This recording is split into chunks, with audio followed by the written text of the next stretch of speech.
Hi all. ಇವತ್ತು ನಾನು ಬೆಳಗ್ಗೆ ಎದ್ದು ಫ್ರೆಶ್ ಅಪ್ ಆದೆ. ಆದರೆ ಇನ್ನೂ ಯಶ್ವಿ ತಾನೇ ಮಲಗಿದ್ರು. ಇವತ್ತು ಎದ್ದಿದ್ದೇ ಲೇಟ್ ಆಯಿತು. ನಮ್ಮ ಮನೆಯವ್ರು 6 ಗಂಟೆಗೆ ಆಲ್ರೆಡಿ ಡ್ಯೂಟಿಗೆ ಹೋಗಿದ್ದರು. ನಾವು ಎದ್ದಿದ್ದು 8 ಗಂಟೆಗೆ. ಇನ್ನೂ ಯಶ್ವಿ ತಾನೇ ಮಲಗಿದ್ರು. ನಾನು ಒಂದು ಸ್ವಲ್ಪ ಮನೆಯೆಲ್ಲ ಕ್ಲೀನ್ ಮಾಡ್ಕೊಂಡು ಶುಂಠಿ ಕಷಾಯ ಮಾಡ್ಕೊಂಡು ಕುಡಿದು ಹೊರಗಡೆ ಬಂದೆ. ಯಶ್ವಿನೂ ಎದ್ದು ಬಂದಳು. ಹಾಗೆ ಸೊಪ್ಪು ತೊಗೊಂಡಿದ್ದೆ. ಸೊಪ್ಪೆಲ್ಲ ಕ್ಲೀನ್ ಮಾಡ್ಕೊಂಡು ಸೋಸ್ಕೊಂಡು ಮಧ್ಯಾಹ್ನಕ್ಕೆ ಸೊಪ್ಪಿನ ಪಲ್ಯ ಮಾಡೋಣ ಅಂತ ತೊಗೊಂಡಿದ್ದೆ. ಆಮೇಲೆ ತಾನ್ವಿನೂ ಎದ್ಲು. ಇಬ್ಬರಿಗೂ ಸ್ನಾನ ಮಾಡಿಸಿ ರೆಡಿ ಮಾಡಿದೆ.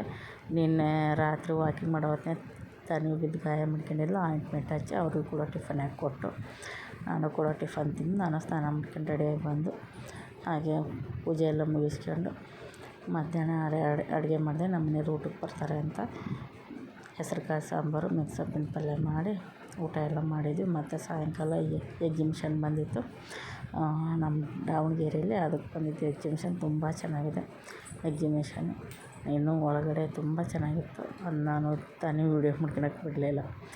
ಇಷ್ಟೇ ವೀಡಿಯೋ ಮಾಡ್ಕೊಂಡಿದ್ದು. ಮತ್ತು ಮನೆಗೆ ಬರೋ ಹೊತ್ತಿನಾಗ ಹಾಗೆ ಕೇಕ್ ತೊಗೊಂಬಂದಿದ್ವಿ. ತುಂಬ ಚೆನ್ನಾಗಿತ್ತು. ಅಲ್ಲೂ ತಾನ್ವಿ ಸ್ಟ್ರಾಬೆರಿ ಕೇಕ್ನ ತಿಂದು ಹಾಗೆ ಒಂದು ಸ್ವಲ್ಪ ಕುರ್ಕುರೆ ತೊಗೊಂಬಂದಿದ್ದು. ಅವ್ರ ಪಪ್ಪ ಅದನ್ನು ಕೂಡ ತಿಂದು ಅವ್ರಿಗೆ ರಾತ್ರಿ ಊಟ ಎಲ್ಲ ಮಾಡ್ಕೊಂಡು ಇಲ್ಲಿಗೆ ನನ್ನ ಮಿನಿ ಬ್ಲಾಗ್ನ ಕಂಪ್ಲೀಟ್